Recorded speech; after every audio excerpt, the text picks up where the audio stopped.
How you doing? Eric here from Chaparral Motorsports.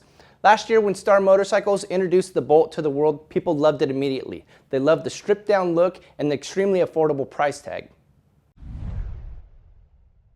The Bolt is one of those bikes that looks like it's been customized right off the showroom floor, with its bobbed rear fender, no frill solo seat, and low slung bars. But when you start to add your own personal style to the bike, it looks even better and takes on a life of its own.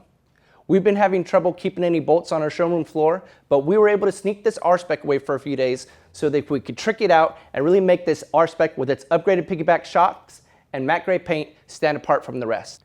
The solo seat on this bike is great, but if you're like me, my wife won't ride on a motorcycle without a Sissybar or a backrest.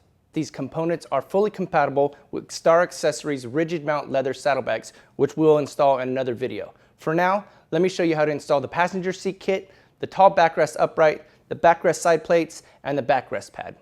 We're going to get started by installing the passenger seat. As you can see, the fabric on the seat and the stitching mimics the solo seat perfectly. To install it, we need to remove these 4 bolts so that we can then install these 2 mounting brackets. So you have these 2 mounting brackets that come in the kit. Star calls this the loop bracket, and this is the special bracket.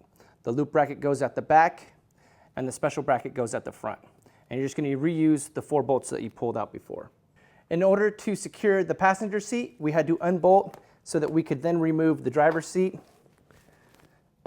and then we have access to the passenger seat. There's a little tab under here that needs to go under this loop, so make sure you're connected there. And then you can use the 2 flange bolts that come with the kit and secure the seat to the front mount. In order to install the foot peg mounts, we need to remove the fender covers from both sides. So we've got to remove the 4 bolts holding each fender cover on. So with the fender cover off, we use a towel to protect the paint on the fender. Now I'm going to ask Matt to come in and hold the fender cover. Okay, we use the 2 supplied bolts that they give you. And get the foot peg mount started. With the foot peg bracket installed, we can then assemble the foot peg and mount it. It's going to take this washer, it goes over the end. So you want to make sure you have the beveled edge facing up when you install it into the bracket. You just line it up, and you're going to place your pin through the holes. With the passenger foot peg installed and the fender support installed, we're going to leave these 2 bolts out because when we install the Sissybar side plates, they're going to get replaced with these 2 bolts that come in the kit. Now to install this, it's much easier if you get a second person to line up the bolt holes on the fender, so we're going to ask Matt to come back in. The kit also comes with these 2 washers. You have a thinner washer and a thicker washer. The thinner washer is going to go up at the front, and the thick one goes on the back, and they're going to go back behind the Sissybar support. So you're going to use your supplied washers that come with the kit, and you can start threading them into the fender. Next, to install the Sissybar, we want to leave the side supports a little bit loose so that we can get it lined up. I'm going to ask Matt to come in here and give me a hand.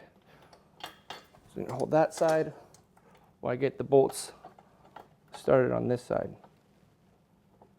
Takes 4 bolts, 2 on each side.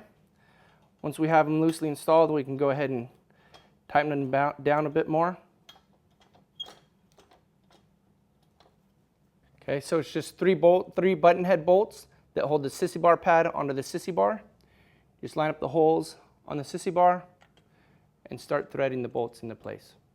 So that wraps up the installation of the passenger seat, the Sissybar and pad, as well as the passenger foot pegs. The passenger seat and the pad match up with the contrast stitching on the R-Spec seat perfectly.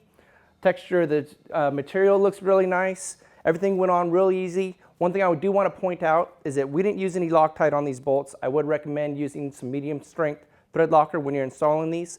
Another thing is the instructions call for torque specs on each of these bolts, so you want to make sure you adhere to those when you're installing these components as well. We have a few other projects we're going to be doing with this bike. We're going to install some saddlebags. We will be installing a fairing and some fork gaiters, and we'll also be installing some mini apes along with accompanying cables and some new grips. Remember, at Chaparral Motorsports, we have 3 ways for you to shop. You can call and speak to our knowledgeable sales staff. You can click your way through a great shopping experience at shopmoto.com, or you can come visit us at our 160,000 square foot Motorsports Superstore. As always, thank you for watching and enjoy your ride.